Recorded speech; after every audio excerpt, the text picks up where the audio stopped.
Hello everybody, welcome to a slightly moist day on the leafy Sussex Downs.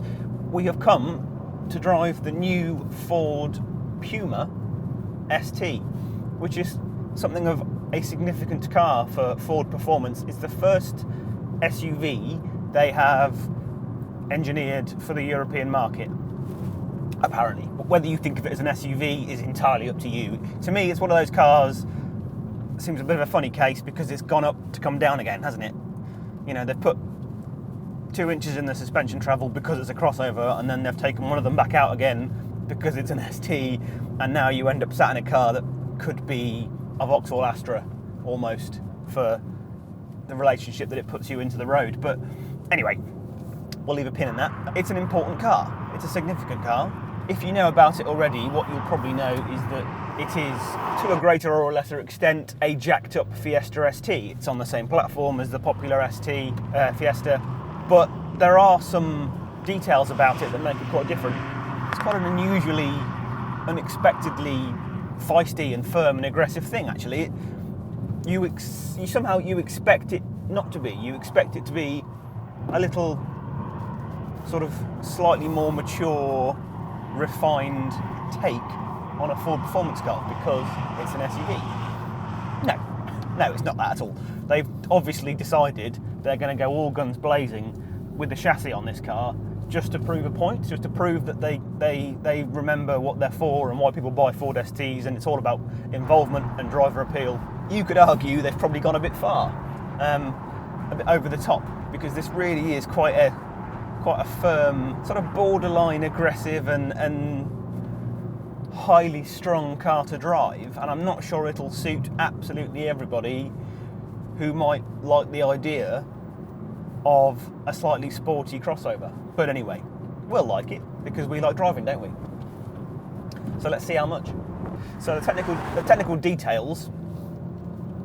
The car uses the same 1.5 litre 3-cylinder engine as the Fiesta ST, so 197 imperial horsepower. Unlike some of the other cars in the kind of hotted up crossover market, your Volkswagen T-Roc Rs and your Mini Countryman JCWs, it is still only front wheel drive, and it's priced below those cars. So while those cars are the thick end of £40,000, this one, even if you put a few options on it and you put the performance pack on it, it's still below 30 grand.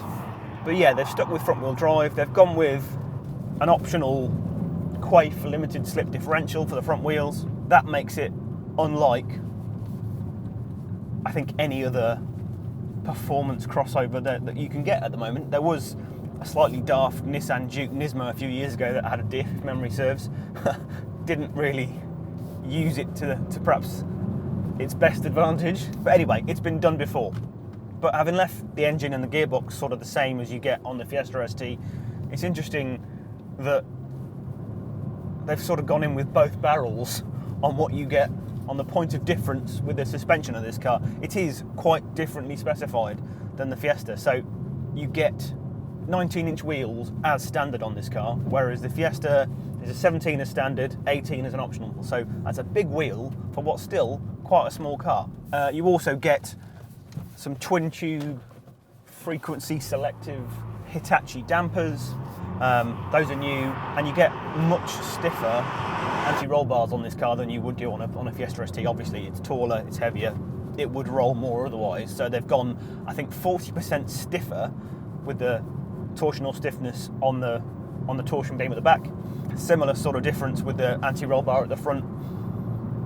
It really is a much more laterally stiff car, this, than a Fiesta, and that in itself wasn't soft, was it? That's quite a feisty little super mini. So that, combined with the slippy diff, combined with the big wheel, it's going to make for a pretty full-on driving experience. The interesting thing with a 19-inch wheel is that it creates a bit of a problem for this car.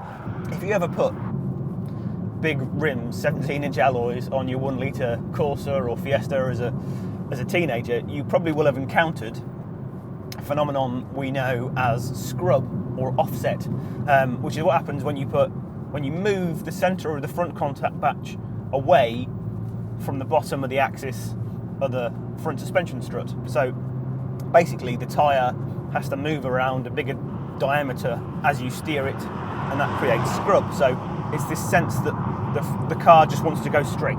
You have to do quite a lot more to get the wheel to turn, and then as soon as you're done turning, it wants to come straight again straight away. So the wheel kind of whips back to dead centre quite keenly. Now obviously with modern power steering systems you can do quite a lot to tune that out, but you can never eradicate it completely, and this car to me feels like a car with a lot of front offset, a lot of scrub on the front wheels, because the steering has that slightly sticky sort of heavy feel, which is familiar to a lot of fast Fords, fair enough, but it also comes back to straight ahead very keenly.